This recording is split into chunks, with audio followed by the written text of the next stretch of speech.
Apalagi masuk Sya'ban, perbanyak baca sholawat. Masuk bulan Sya'ban, perbanyak baca. Ustazah kan kemarin Rajab habis subuh sama habis maghrib baca Allahumma ghfirli warhamni wa tub alayya 70 kali. Lanjutin apa enggak? Enggak usah. Jadi itu memang bacaan khusus untuk bulan Rajab.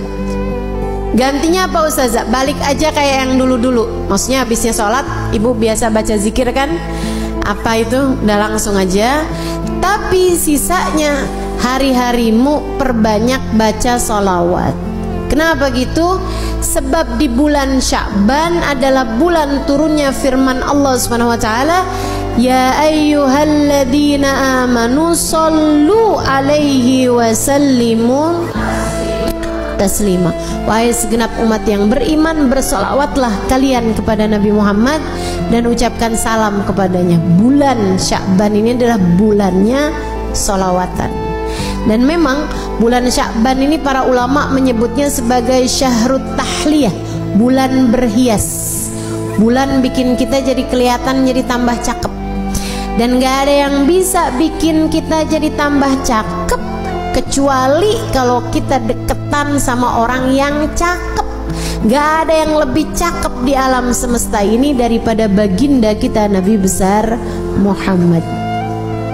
Deketi Nabi Muhammad, banyakin baca sholawat padanya, maka kamu akan terciprati cahayanya Nabi besar Muhammad. Dengan itu nantinya kamu lebih siap untuk masuk kepada bulan suci Ramadan. Teman-teman sekalian, malam nisfu Sya'ban 14 malam 15 itu insyaallah akan terjadinya pada malam Jumat tanggal 13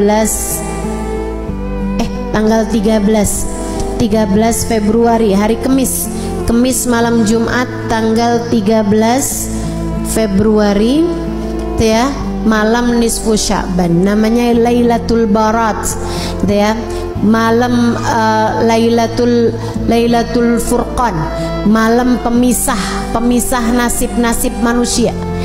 Kata Allah Subhanahu wa taala dalam Al-Qur'an, a'udzubillahi minasyaitonirrajim, yamhullahu ma yasha'u wa yuthbit wa indahu ummul kitab. Allah Subhanahu wa taala menghapuskan apa yang telah tertulis di Lauhil Mahfuz atau menetapkannya. Apa yang telah tertulis dari nasib-nasib kita di Lauhil Mahfuz, ada yang ditulis, ada yang ditetapkan, ada yang dihapus.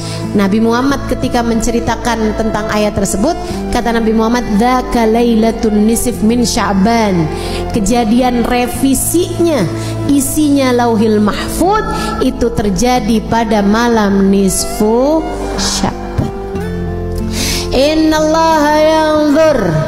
Innallaha yanzur fi lailatin nisf min Sya'ban fayaghfir illal musyrik wal mudmin wal musyahin. Kata Nabi Muhammad, Allah memandang hamba-hambanya pada malam nisfu Sya'ban. Kemudian Allah mengampuni hamba-hambanya kecuali yang musyrik, kecuali yang pecandu, minuman keras ataupun narkoba dan sejenisnya. Mudah-mudahan Allah selamatkan keluarga kita semuanya dari hal-hal yang semacam ini insyaallah. Kemudian wal musyahin, yang di hatinya masih menyimpan dendam permusuhan kepada sesama hamba Allah Subhanahu wa taala. Itu sisanya Allah ampunin. Itu malam penting, malam nisfu Sya'ban, malam perubahan nasib. Ibu, malam revisi nasib. Nah ini nih, pada setiap tahun itu Allah punya malam revisi. Jadi Allah Subhanahu wa taala ada yang netepin, ada hapusin apa yang telah tertulis di Lauhil Mahfuz dari nasib-nasib kita sekalian, dari rezeki kita, dari keadaan kita hidup di dunia nih. Kemudian lagi termasuk darinya adalah masalah kematian kita, husnul khatimah ataukah su'ul khatimah. Karenanya di malam nisfu Sya'ban kita diajarkan oleh para ulama-ulama kita untuk membaca Yasin 3 kali dengan niatannya masing-masing. Yasin yang pertama dengan niat Allah karuniakan umur yang berkah, umur yang panjang dalam taat pada Allah Subhanahu wa taala, umur yang panjang baiknya, umur yang panjang kebaikannya, umur yang panjang pahalanya. Bukan asal umur panjang waktunya, bukan, tapi yang minta kita panjangin, yang kita minta Allah panjangkan adalah panjang pahalanya, panjang berkahnya, panjang manfaatnya, panjang kebahagiaannya. Mau nggak panjang umur di atas tempat tidur terus? Nggak mau kita, nggak mau. Makanya kita minta pada Allah Subhanahu Wa Taala umur yang berkah, umur yang dalam taat pada Allah Subhanahu Wa Taala. Kemudian Yasin yang kedua kita minta sama Allah Subhanahu wa taala biar Allah karuniakan rezeki yang halal, yang thayyib, yang berkah, yang mencukupi kita. Yang mencukupi kita. Biar cukup semuanya. Lagi mau ngawinin anak ada rezekinya. Kan ya? Lagi mau nyunatin ada rezekinya. Lagi pengen ngasih anak-anak hadiah karena lulus sekolah ada rezekinya. Mau ajak anak-anak jalan-jalan ada rezekinya. Itu tuh yang enak tuh, rezeki itu yang kayak gitu tuh, yang mencukupi, yang mencukupi, cukup gitu semuanya. Mau begini enak, mau ini enak, mau ini enak. Dan nggak semua orang punya rezeki yang mencukupi. Kadang rezekinya banyak tapi kayak nggak cukup aja gitu. Ada yang kayak gitu. Nah, kita minta sama Allah tuh rezeki yang halal, yang thayyib, yang berkah, yang mencukupi.